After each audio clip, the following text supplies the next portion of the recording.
I lectured in part today on both Matisse and Picasso al Astani, so it's really amazing to hear both of them evoked in the same reading. I'm going to start with a poem. Lark. We'll hate it when you don't need me like I feel like I want you, promising again to never break down. As you haunt, stylize that place where I live, noting where I've wrecked before, bike number what? Without training wheels. You must learn to live in the moment, like your only momentum is present grace of a gilded quick kick stand, hitting up against the stop sign, setting the pattern, learning the hard way, everyone watching. I'm going to read some pages from the next prose project of mine that's going to be published. It'll come out in September. It's called Your Body Figure. It's primarily concerned with the romantic myths that a number of artists adopt for themselves and adapt.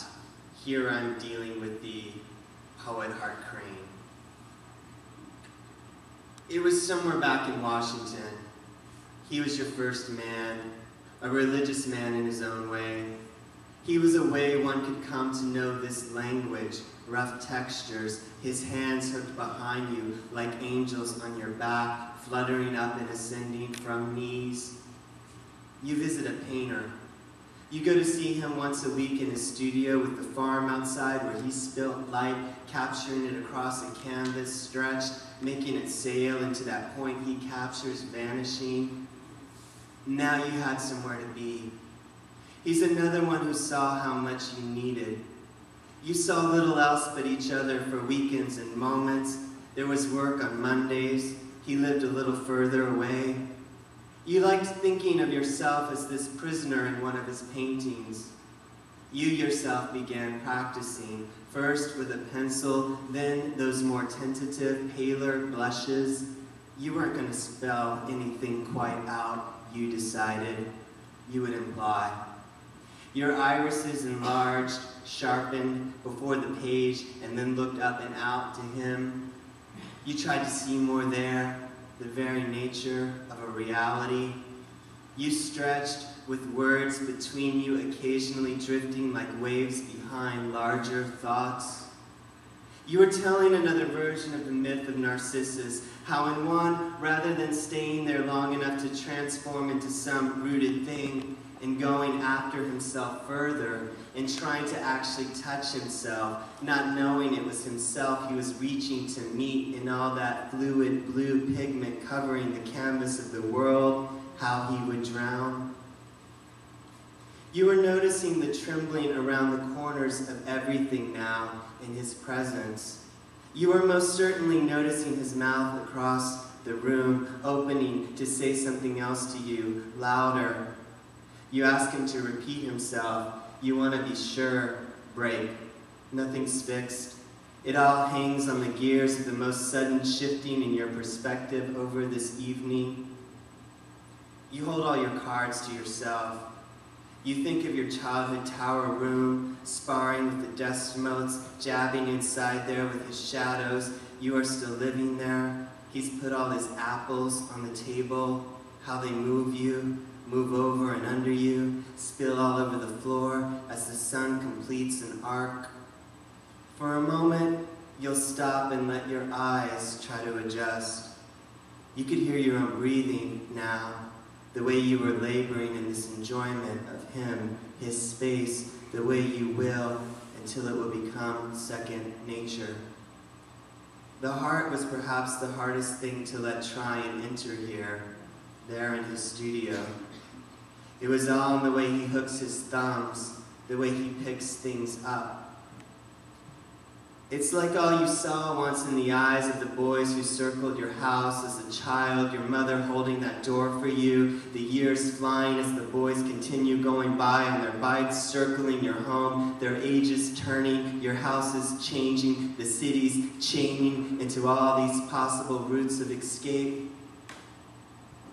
You identified with the story of Rimbaud, how he was pulled under, never to be heard from again, once brought back home under his mother's wing. It was part of his myth, too. You believed your mother would always be waiting back there for you. You believed you must try to escape her, to try to make meaning more dependent upon your own mouth. They stood on the platforms and sat on trains around you, surrounding you now, older now, evenings now, never quite wrapping your hands for quite long enough in theirs, when once in a while you did somehow manage to brush, touch one. You took a train not necessarily to arrive, but to join and erase dull times. There was a line you knew that ended in possibility. There was a train filled with bodies you wouldn't reflect further on for now. You stared out the window, your face lights up there and then goes dark. You moved your hand to yourself. For a moment you thought it was someone else as searching as you, looking at you for just that long. You spit to the side on the street in front of the storefronts, pacing, remembering the way one had to breathe in measures to keep running in place. There was a beat to this enduring, and here was a way to be with him, and an excuse you could use, discharging yourself, putting yourself in his parentheses, painting in his studio, talking art. You take the train out on weekends. You stand up under the awning waiting for him, occasionally working up the nerve to engage some lingering fellow passenger. They pour bottles of wine and you forget things like how they look. You forget things like they have nothing to do with your greater desires, how they were just there for that wine. Later, in the event that they don't exactly spring or flinch from your movements over closer to them, your motivations then dawning on them, you'll be able to believe there might be more there. His lips are pursed, drawn in a silent hymn, and then there is the occasional rushing out of breath. You'll notice how boxers in a ring have that ability to arouse you. It happens when you roar and cheer, are jostled along with the crowd. You turn, look, there's someone behind you. Your father watches you watching these boys, takes you out to the boxing rings. A father always knows, he must know, but he dies, never saying a word to you about such delicate issues.